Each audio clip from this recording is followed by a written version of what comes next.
보통 아이를 키울 때 아이는 낙서하는 것을 좋아합니다. 그래서 벽에다 하기도 하고 또 도화지에다가도 하기도 하는데, 보통 어른들은 아이들이 낙서하는 모습을 보고 대수롭지 않게 여기거나 하지 못하도록 이렇게 만드는데, 어떤 한 사람이 그 아이의 낙서를 이용해서 예술 작품으로 승화시킨 일이 있습니다. 그 아티스트는 캐나다 사람인데 루스 우스터만이라는 사람입니다.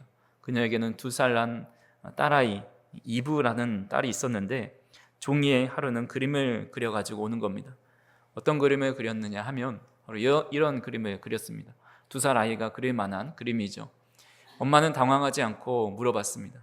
얘야, 이거 무슨 그림이니? 물어보니까 올빼미를 그렸다라는 겁니다. 부엉이를 그렸다라는 거죠.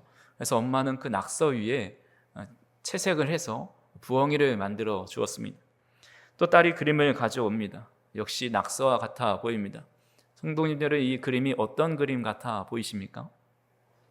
도저히 상상하고 예상할 수 없죠. 이 딸이 코끼리를 그렸다고 하는 겁니다. 그래서 엄마는 그 그림 위에 코끼리를 그려 주었습니다. 또 한 번은 낙서를 그려옵니다. 좀 더 복잡하고 또 세밀한 그림이죠. 이 그림은 무슨 그림이니 물어보니까 예쁜 공주를 그렸다고 합니다. 그래서 이렇게 아름다운 공주를 그려 놓았습니다.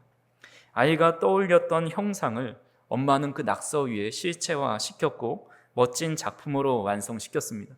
이게 한 10년 전쯤에 EBS 뉴스에서 나와서 화제가 되었고, 이렇게 그리는 과정을 유튜브로 그분이 찍어서 올려서 많은 사람들의 이렇게 관심을 갖게 됩니다. 그러니까 엄마의 손길이 닿으면 아무리 낙서와 같은 그림도 멋진 작품으로 변화됩니다. 마찬가지로 하나님의 손길이 우리의 인생에 닿으면 낙서와 같은 우리의 인생도 하나님의 작품이 되고 하나님 안에서 놀라운 삶을 꿈꾸게 된다라는 겁니다. 우리 모두는 멋진 인생을 꿈꾸며 살아가지만 때로는 서툴고 또 모자라기에 머릿속으로 상상하고 또 생각하는 것을 실제로 구현해내기가 힘듭니다. 하지만 하나님의 손길이 닿으면 우리가 생각하고 상상하는 것보다 더 아름답고 멋진 모습으로 만들어 가신다라는 겁니다. 그렇게 간절히 바라기는 저 우리 성도님들의 삶 속에 하나님의 손길이 깃드는 삶이 될 수 있기를 간절히 소망합니다. 오늘 말씀에도 낙서와 같은 인생으로 태어났지만 하나님의 가장 귀중한 손길을 경험해서 존귀한 자가 된 자가 있습니다. 그 사람은 야베스라는 사람입니다. 역대상 1장에서 9장까지 보면 족보가 나열됩니다. 우리가 성경을 읽을 때 가장 힘들게 읽는 부분이 바로 족보이죠. 우리나라 이름도 아니고 유대인들의 이름은 너무나도 어려워서 그냥 지나치기가 쉬운데, 그 족보 안에는 한 900명에서 1000명 정도의 이름이 등장한다고 학자들은 이야기합니다. 그 족보 중에 등장하는 사람이 야베스인데, 보통 이 족보에는 사람의 이름만 나열하고 있는데 본문에서는 야베스는 예외적으로 출생에 대해서 기록을 합니다. 오늘 본문 9절을 보시면 야베스는 그의 형제보다 귀중한 자라 그의 어머니가 이름하여 이르되 야베스라 하였으니 이는 내가 수고로이 낳았다 함이었더라 라고 말씀합니다. 모든 아이는 수고로이 태어납니다. 그 고통, 출산의 고통이 있기 때문에 출산 자체가 고통이지만 아무리 극심한 고통 중에 낳았다 하더라도 이내 아이를 낳으면 그 아이로 인해서 그 고통보다 더 큰 기쁨을 누리게 됩니다. 그래서 산통으로 10시간 넘게 고생하다가 결국 나오지 않아서 제왕절개를 해서 아이를 낳아서 그렇게 고생했지만 다시는 내가 아이를 낳지 않겠다고 하지만 또 나중에 이내 가서는 또 둘째를 가져볼까 생각하는 것이 바로 부모의 마음이다라는 것입니다. 하지만 야베스의 경우는 달랐습니다. 어머니는 아들을 낳아놓고 기뻐하지 못합니다. 히브리어에서 야베스는 고통, 슬픔을 의미합니다. 그러니까 그의 인생의 방향성과 정체성을 담은 것이 바로 이름인데, 부모가 자녀에게 고통이다, 슬픔이다 이렇게 이름을 붙이는 것은 정말 예외적인 일입니다. 그래서 우리가 잘 알듯이 아브라함이 아들을 낳았을 때 너무 기쁘고 웃음으로 가득해서 그의 이름을 이삭이라고 짓습니다. 또 한나가 열심히 기도하여서 하나님께 자녀를 구해서 아들을 낳았는데 하나님께 구하였다라는 뜻으로 그의 이름을 사무엘이라고 짓습니다. 라헬도 아들을 낳고 너무나도 귀하게 얻어서 하나님이 더하신다라는 뜻으로 요셉이라고 지었고, 또 모세는 자신의 그 동역자였던 호세아의 이름을 여호수아로 바꿔주면서 여호와는 구원이시다라는 의미로 이스라엘 백성들을 구원으로 인도하는 사람으로 그렇게 만들어 주었습니다. 반대로 야베스와 같이 좋지 않은 의미로 지어진 이름도 있죠. 라헬은 둘째 아들을 낳다가 결국 죽게 되는데 그때 그의 이름을 베노니라고 합니다. 나의 슬픔의 아들이란 뜻입니다. 죽어가면서 슬프게 낳은 아들이라는 것이죠. 하지만 야곱이 베노니를 베냐민, 오른손의 아들로 바꿔줍니다.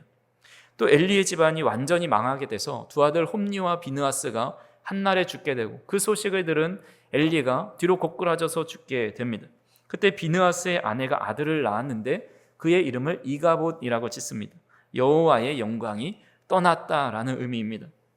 야베스도 마찬가지입니다. 그의 어머니가 단순히 출생의 그 산통을 겪어서 그 산통이 너무 커서 그의 이름을 고통, 슬픔으로 지은 것이 아닙니다. 부모의 입장에서 이 사랑하는 자녀를 봤을 때 그의 삶이 고단하고 고통스러울 것을 보았기 때문에 너의 인생은 고통스럽구나, 슬픔이구나 라고 말할 수밖에 없는 현실이 있었기 때문에 야베스라고 이름을 지었다라는 것입니다. 그래서 베논이나 또 이가봇으로 이름을 지을 수밖에 없었던 이유가 있듯이 기록의 성경에 기록되지 않은 우리가 알지 못하는 비극적인 현실을 살아갈 수밖에 없었던 인생이 바로 야베스였다라는 것입니다. 하지만 오늘 본문 9절 앞부분에 보면 야베스는 그의 형제보다 귀중한 자라라고 말씀하고 있습니다. 여기서 귀중한 자라는 말의 히브리어 의미는 존경을 받다, 부유하다, 영예를 얻다라는 의미가 있습니다. 표준 세번역으로 보면 야베스는 그의 형제들보다 존경을 받았는데 라고 번역해 나왔고, 또 공동 번역에 보면 야베스는 일각 가운데서 가장 세력 있는 사람이었다라고 번역을 해 놓았습니다. 출생 자체가 비극이었고 슬픔이었고 고통이었던 이 야베스가 이제는 어떻게 그가 일가 중에서 가장 존경받고 귀중한 존재가 되었을까요? 그 비결을 알고 싶지 않으십니까? 세상에서는 인생을 역전하는 방법에 대해서 수많은 돈을 주고 강의를 듣는데 성경은 우리에게 무료로, 은혜로 그 비결을 알려주고 있습니다. 고통과 슬픔이 가득한 인생이 존경받고 귀중한 존재가 될 수 있는 비결은 바로 기도입니다. 성경에서 야베스가 형제들 중에 존귀하게 될 수 있었던 이유가 무엇인지 우리는 알 수가 없습니다. 그가 하나님을 위해 위대한 업적을 이루었다는 기사가 없습니다. 단 2절에 그는 등장하고 사라지는데 그 두 절 중에 한 절이 그가 어떻게 역전되는 인생을 살아가게 되는지를 알려주고 있습니다. 오늘 본문 10절 말씀을 다시 한번 읽어보겠습니다. 야베스가 이스라엘 하나님께 아뢰어 이르되 주께서 내게 복을 주시려거든 나의 지역을 넓히시고 주의 손으로 나를 도우사 나로 환난을 벗어나 내게 근심이 없게 하옵소서 하였더니 하나님이 그가 구하는 것을 허락하셨더라. 아멘. 불행한 출생의 이력을 가지고 있었던 야베스가 어떻게 하여 그가 불행을 딛고 하나님의 축복을 받아서 가문 중에 가장 위대한 자가 될 수 있었을까에 대해서 설명하고 있는 겁니다. 바로 야베스는 하나님께 아뢰었다라고 말씀합니다. 하나님께 아뢰었다는 것은 기도하였다라는 거죠. 여기서 중요한 것이 바로 기도의 대상이 하나님이었다라는 겁니다. 기도는 우리 기독교만의 전유물이 아닙니다. 이슬람교, 유대교, 기독교 다 기도를 합니다. 특별히 그들의 열심은 더 우리보다 더 합니다. 유대교인들은 하루에 3차례 기도하고 무슬림인들은 하루에 5차례 기도합니다. 불교도들도 기도하고 또 힌두교들도 기도합니다. 세상의 여러 이방신들을 향해서 사람들은 기도합니다. 그래서 세상에는 5만 가지 기도가 존재한다라고 이야기도 합니다. 하지만 이런 수많은 기도가 존재해도 그 5만 가지의 기도가 다 똑같은 기도는 아닙니다. 아무리 기도해도 기도하는 대상이 잘못되면 그 기도는 응답될 수도 없고 또한 어떤 능력으로도 나타날 수가 없습니다. 대표적인 예로 엘리야와 바알 선지자 450명간의 대결을 들 수가 있습니다. 바알 선지자들이 오전부터 정오까지 크게 소리를 지르면서 이 제단에 불을 내려달라고, 바알 신의 살아있음을 보여달라고 열심히 소리치며 기도하지만 아무런 응답이 없습니다. 엘리야는 바알 선지자들을 보면서 조롱하죠. 큰 소리로 말해봐라. 그가 어디 외출했는지, 어디 나갔는지, 자고 있는지 알지 못하지 않느냐. 깨워야 하니 큰 소리로 외쳐라. 그렇게 조롱하자 바알 선지자들은 자신의 몸을 상하게 하면서 더 크게 부르짖습니다. 하지만 아무런 응답이 없습니다. 세상은 간절함이 곧 기적을 낳는다고 말을 하지만 아무리 큰 간절함도 기도의 대상이 바르지 않으면 응답이 없는 것입니다. 2010년의 남아공 월드컵에서 경기 결과를 100% 적중한 인기 스타가 있습니다. 그것은 사람이 아니라 파울이라 불리는 문어였습니다. 그는 유로 2008과 2010년 월드컵에서 독일 축구 국가대표팀의 승패 여부를 높은 확률로 맞췄습니다. 파울이 있는 수족관에 투명 상자를 넣어서 그 안에 국기를 넣고 홍합, 먹이를 하나 넣습니다. 그래서 예를 들어 독일과 스페인이 겨룬다 하면 이 문어가 어디로 가서 음식을 먹느냐에 따라서 그 나라가 이제 승리할 것을 점을 치는 겁니다. 근데 이 승률이 너무나 대단합니다. 조별 리그부터 16강전, 8강, 4강, 3, 4위전까지 문어가 다 적중하였습니다. 7경기를 적중한 것이죠. 그래서 독일 사람들이 너무나도 신기하고 방통한 이 문어를 보면서 그를 특별히 관리하는 매니저를 두고 또 그를 이렇게 먹이를 잘 주고 또 그의 몸값이 많이 상승하고 또 광고를 찍기도 하고 상품화 시키는 것을 보게 됩니다. 근데 결승전에서 스페인과 독일이 겨룰 때에 문어가 스페인이 이긴다고 이제 점을 친 겁니다. 근데 실제로 그렇게 일어나니까 독일 사람들이 이 문어가 우리를 저주해서 졌다 하면서 인터넷 방송에서 문어 요리를 해먹는 그런 것을 찍어서 가만 놔두지 않겠다 하니까 스페인이 경호원을 보내서 문어를 지켜야겠다 이런 소동도 일어났던 일도 있습니다. 이 문어가 아무리 미래를 예언하시는 예지력을 가지고 있다 할지라도 3년 못 살고 자연사했습니다. 사람은 문어가 복을 준다고 여기면서 떠받들고 그 예언을 믿고 또 이 스포츠 도박에 투자하기도 하지만 이것보다 어리석은 것은 없는 것입니다.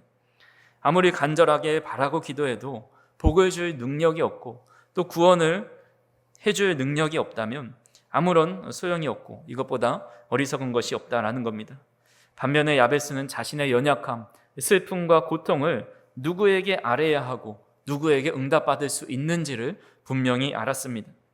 패트릭 존스톤 선교사님이 내가 일하면 내가 일하는 것이지만 내가 기도하면 하나님께서 일하신다라는 유명한 말씀을 하셨습니다. 지디 왓슨 목사님도 기도는 세계를 움직이는 손을 움직이게 한다라는 말을 하였습니다. 기도는 우리의 인생에 하나님의 개입을 불러일으키는 능력이라 할 수가 있습니다. 이규현 목사님이 지은 기도하는 인생은 다르다라는 책에서 이런 말을 합니다. 기도는 영적 경험이다. 기도가 강해지면 삶은 강력해진다. 기도가 가는 곳까지만 인생도 간다. 하나님은 지금도 기도하는 사람을 찾으시며 기도하는 사람을 통해 일하신다. 기도가 길이요 사역이요 영성이다 라는 말을 하였습니다. 기도가 가는 곳까지 인생이 간다는 것은 그 기도의 지경이 넓어질수록 우리의 인생의 영적인 깊이와 넓이가 더 깊어진다라는 것입니다. 기도 없는 삶은 한계가 명확하지만 기도하는 삶은 전능하신 그 하나님의 능력과 역사를 따라서 무한한 삶을 살아갈 수 있게 된다라는 겁니다. 그래서 기도는 단순한 종교적 습관이 아니라 하나님의 손길을 움직이는 믿음의 통로이자 우리의 고통과 슬픔을 존귀함으로 바뀌는 하나님의 능력이라 할 수가 있습니다. 그래서 야베스의 출생은 고통과 슬픔뿐이었지만 기도를 통해 존귀한 삶으로 바뀌어졌습니다. 우리의 상황도 다르지 않습니다. 환경이 불안하다고 또 슬픔이 찾아온다 할지라도 우리의 인생이 기도의 무릎 위에 세워진다면 우리는 그 슬픔과 고통을 벗어나 존귀한 자의 자리로 나갈 수 있게 된다는 사실을 믿으실 수 있기를 간절히 소망합니다. 그렇다면 우리는 어떤 기도를 드려야 할까요? 야베스는 3가지로 기도하였습니다. 우리 10절 말씀을 제가 한번 읽어드리겠습니다. 야베스가 이스라엘 하나님께 아뢰어 이르되 주께서 내게 복을 주시려거든 나의 지역을 넓히시고 주의 손으로 나를 도우사 나로 환난을 벗어나 내게 근심이 없게 하옵소서라고 기도합니다. 첫 번째로 복을 주시기를 위해 기도했고 지경이 넓어지기를, 지역이 넓어지기를 기도했고 하나님의 손으로 보호하여 주셔서 환난에서 벗어나 근심이 없게 해달라 기도하였습니다. 첫 번째로 복을 주시기 위해 간구하였습니다. 복을 주시려거든 이라고 우리 말은 이제 번역을 해놓았지만 이 말을 생각할 때에 복을 주시든지 마시든지라고 생각할 수가 있습니다. 하지만 과거에 우리가 보았던 개역 한글판 성경에 보면 원컨대 주께서 내게 복의 복을 더하사라고 번역해 놓았습니다.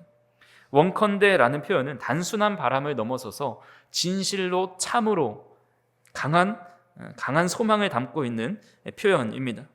또한 복에 복을 더하사라고 기도하였습니다. 복이라는 단어를 2번, 복에다 그 위에 복을 더하라라는 것은 일상적인 축복을 넘어서서 이 최상의 복, 최상급의 복을 구하는 것이다 라고 할 수가 있습니다. 그렇다면 우리가 구해야 할 최상의 법은 무엇입니까? 사람들은 흔히 건강과 물질과 자녀의 성공을 그런 복으로 여깁니다. 물론 그것도 하나님이 주시는 귀한 복입니다. 그러나 성경이 말하는 참된 복, 최상의 복은 눈에 보이는 것이 아니라 바로 우리 주님이십니다.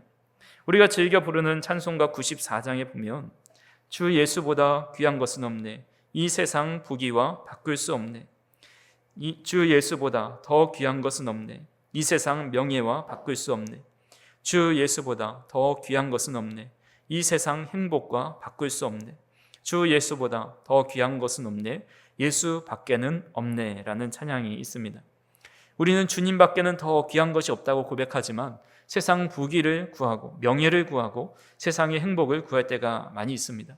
하지만 이런 모든 것을 다 합쳐 놓은 것보다 가장 귀한 복이 우리 주님 그 자체이십니다. 왜냐하면 우리 주님은 모든 문을 열고 닫으실 수 있는 다윗의 열쇠를 가지신 분이시기 때문입니다. 우리 요한계시록 3장 7절 말씀을 같이 한번 읽어보겠습니다. 빌라델비아 교회의 사자에게 편지하라. 거룩하고 진실하사 다윗의 열쇠를 가지신 이 곧 열면 닫을 사람이 없고 닫으면 열 사람이 없는 그가 이르시되. 아멘. 주님께서 가지신 열쇠로 어떤 문제든지 다 열고 닫으실 수 있다라는 겁니다. 하나님은 우리의 물질의 문제를 열고 닫으실 수 있는 분이십니다. 우리의 건강의 문제를 놓고도 열고 닫으실 수 있는 분이십니다. 우리의 가정의 문제, 직장의 문제, 미래에 대한 모든 문제를 다 열고 닫으실 수 있는 분이십니다. 주님께서 여시면 닫을 자가 없고 닫으시면 열 자가 없습니다. 그렇게 기도하실 때 우리가 구해야 될 것은 모든 마스터키 열쇠를 가지고 계신, 다윗의 열쇠를 가지고 계신 주님만 우리가 동행하고 주님의 은혜가 우리 안에 있다면 우리의 삶의 어떤 것도 열리고 또 닫히지 않을 수 있다라는 것입니다. 그래서 기도하실 때 이왕이면 가장 큰 복을 구하시길 바랍니다. 가장 큰 복 되신 주님 우리와 함께 하시고 동행해 주셔서 그 귀하신 열쇠를 가지고 우리의 삶에 얽히고 설킨 모든 문제들을 열어 주옵소서. 우리의 삶에 계속해서 빠져나가고 소진되고 어려움 당하는 것에서부터 닫아 주옵소서. 이런 기도를 통해서 우리 성도님들이 그런 하늘의 신령한 복과 또 하나님께서 이 땅에서 살아가는데 부족함 없이 채워주시는 그런 주님의 은혜를 경험하는 우리 성도님들이 되기를 간절히 소망합니다. 2번째로 나의 지역을 넓혀 주옵소서라고 기도합니다. 많은 분들이 이 구절을 통해서 부동산 부자를 꿈꿉니다. 하지만 이것은 땅 부자가 되는 것은 아니죠. 땅 부자가 되면 얼마나 좋겠습니까? 하지만 아무리 많은 땅을 가지고 있어도 마음이 좁으면 그 땅으로 만족할 수가 없습니다. 사람이 마음이 좁아지면 늘 비교와 경쟁에 갇혀 살아갑니다. 옆사람과 나를 비교하고 시기하고 열등감에 빠져서 때로는 교만해져서 행복한 인생을 살아갈 수가 없습니다. 성경은 이러한 함정에 빠진 사람들이 많이 나오지요. 가인은 아벨과 자신을 비교하다가 시기심에 사로잡혀서 결국 자신의 동생을 죽이고 맙니다. 사울 왕은 다윗을 향한 분노와 또 비교 때문에 결국 그의 인생을 행복하게 살지 못하고 그를 죽이려는데 혈안이 되어서 살아갑니다. 모두 마음의 지경이 좁아져서 비교에 묶인 결과입니다. 반면에 요나단은 어떻습니까? 사울의 아들이었고 왕의 아들이어서 자신이 차기의 왕이 될 수 있었지만 그는 자신이 왕이 되질 원치 않았고 다윗이 자신보다 더 크게 쓰임받을 것을 원했습니다. 그래서 다윗에게 너는 왕이 될 것이요 나는 내 다음이 될 것이다 라고 고백하면서 친구를 축복해 줍니다. 마음이 넓어진 사람만 할 수 있는 일이죠. 현대 많은 사람들은 끊임없이 비교 의식 속에 살아갑니다. 학교에서는 성적을 비교하고 직장에서는 실적을 비교하고 사회에서는 집과 차와 재산을 비교합니다. SNS만 켜도 나보다 더 잘 사는 사람들을 바라보면서 부러워하고 자신의 삶에 회의감을 느낍니다. 특히 명절이 다가오면 이런 비교의식이 또 생겨날 때가 있습니다. 형제 자매들이 모여서 서로의 자녀나 또 직장이나 결혼이나 재산 이야기가 오고 갈 때에 마음의 상처로 남는 시간이 될 수도 있습니다. 하지만 야베스는 누구보다 열등감에 사로잡혀갈 수밖에 없는 사람입니다. 그의 이름 자체가 고통이요 슬픔이었기 때문에 형제들 사이에 있을 때 형제들을 보면서 나의 인생은 왜 그럴까 이럴 수밖에 없었지만 그는 주님, 제 지역을 넓혀 주옵소서, 제 마음의 그릇을 넓혀 주옵소서, 남과 비교하는 자리에 서지 않고 하나님의 은혜 안에서 자유를 누리게 해달라고 기도하였습니다. 그는 고통 중에 태어났음에도 불구하고 그런 기도를 통해서 늘 마음의 기쁨과 평안으로 살아갈 수 있었습니다. 하나님께서 우리의 마음을 넓히실 때 우리는 더 이상 초조해하지 않고 마음의 답답함 없이 남과 비교하지 않고 살아갈 수 있습니다. 각자에게 주신 은혜의 몫을 누리며 살아갈 수 있습니다. 그렇게 간절히 바라기는 우리의 마음의 지경, 영적인 지경을 넓혀 달라고 기도할 수 있는 저와 우리 성도님들이 되기를 간절히 소망합니다. 마지막으로 주의 손으로 나를 도우사 환난에서 벗어나 근심이 없게 해달라라고 기도합니다.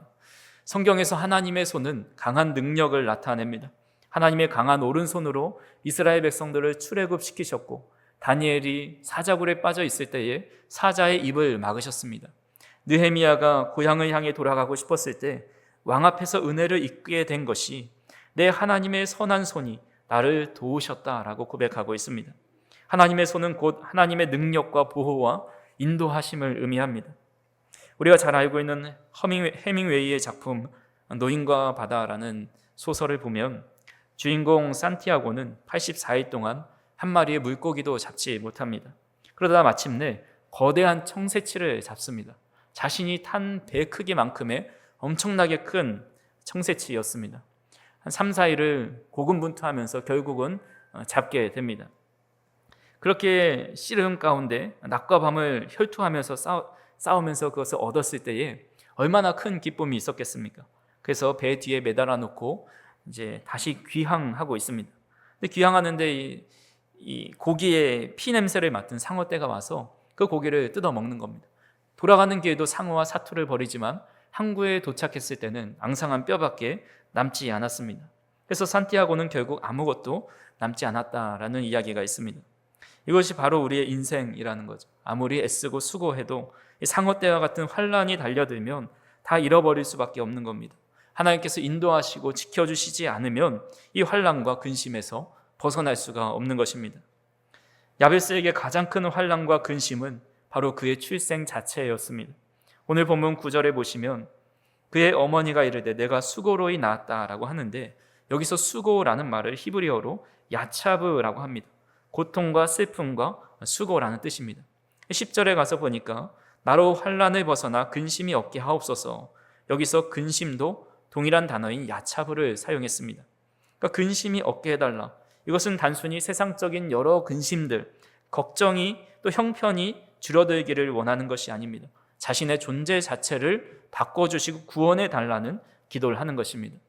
우리 인생도 마찬가지입니다. 아무리 스스로 노력하고 삶을 지켜내려고 해도 그러지 못할 때가 있습니다. 우리의 신앙도 믿음도 우리의 힘만으로도 지키지 못할 때가 있습니다. 사단 마귀와 악한 영들이 언제나 우는 사자처럼 달려드는 상어떼처럼 우리를 무너뜨리려 합니다. 그렇게 우리는 반드시 하나님의 강한 손을 구해야 합니다. 고통과 슬픔 속에 갇혀 살아갈 수밖에 없는 인생, 그런 악한 것들로 인해서 낙심하고 절망할 수밖에 없는 인생이지만 그런 인생 속에서 우리를 근심이 없는 인생, 존귀한 자리로 옮겨주시는 은혜가 있기를 우리는 기도해야 한다는 것입니다. 말씀을 맺겠습니다. 야베스는 하나님께 최상의 복을 구했습니다. 그리고 삶의 지경, 마음의 지경, 영적인 지경을 넓혀달라 간구하였습니다. 또 하나님의 손으로 보호하시고 환난에서 벗어나 근심이 없게 해달라고 기도하였습니다. 중요한 것은 하나님께서 그가 구하는 것을 들으셨다라는 겁니다. 기도를 들으시고 그를 존귀한 자로 세우셨다라는 사실입니다. 하나님은 오늘도 우리의 기도를 들으시는 분이십니다. 그렇게 우리는 기도해야 하는 겁니다. 기도해야지 우리의 인생이 멋진 작품으로 하나님 나라의 존귀한 자녀로 변화될 수 있습니다. 그렇게 간절히 바라기는 야베스의 기도를 우리가 함께 드림으로써 그의 기도를 들으시는 은혜가 우리에게 임하고 고통과 슬픔의 자리에서 우리를 건져주시는 은혜가 있기를 간절히 소망합니다. 특별히 우리가 이제 추석을 앞두고 있어서 가족들과 만나게 되고 또 여러 교제를 나눌 텐데 그때 마음 상해야 할 것이 아니라 오히려 그들을 향해서 우리의 자녀와 친척과 친지들을 향해서 야베스의 기도를 놓고 기도해서 하나님, 우리의 자녀들이, 우리의 친척들이, 우리의 지인들이 이런 하나님의 은혜 속에 살아가고 고통과 슬픔이 변하여 하나님의 은혜의 자리로 나아가는 모든 이가 되게 해달라고 이런 야베스의 기도를 드릴 때에 우리의 가정이 더 복되고 존귀한 가정들이 될 것이라 믿습니다. 그런 기도로 하나님 앞에 기도하는 저 어린 성도님들, 전심으로 하나님을 찾고 의지하는 저 어린 성도님들이 되기를 주님의 이름으로 축원합니다. 기도하시겠습니다. 사랑과 은혜가 풍성하신 하나님 아버지, 감사합니다. 부족하고 연약하고 죄악 가운데 긍휼과 은혜를 베풀어 주셔서 주님의 존귀한 자녀로 삼아주시니 감사합니다. 아버지 하나님, 주님께서 우리에게 귀한 기도를 가르쳐 주셨사오니 우리가 야베스의 기도로 날마다 기도하고 자녀들을 위해서, 가정을 위해서, 우리 친척들을 위해서 기도하는 자가 되게 하여 주시옵소서. 복에 복을 더하여 주시옵소서. 다윗의 열쇠를 가지신 주님께서 우리 삶의 모든 부분들을 열어주시옵소서. 건강의 문제, 가정의 문제, 물질의 문제, 모든 삶의 고통스러운 문제를 열어주셔서 주님의 복의 통로가 될 수 있도록 인도하여 주시고 우리 삶의 모든 연약한 부분들을 닫아주셔서 모든 악한 물이 틈타지 않을 수 있도록 인도하여 주시옵소서. 우리의 마음의 지경을 넓혀주시고 주님의 강하신 오른손으로 우리의 삶을 지키시고 날마다 근심 없는 삶, 또 존재가 변화된 삶을 살아갈 수 있도록 인도하여 주시옵소서. 예수님의 이름으로 기도하옵나이다. 아멘.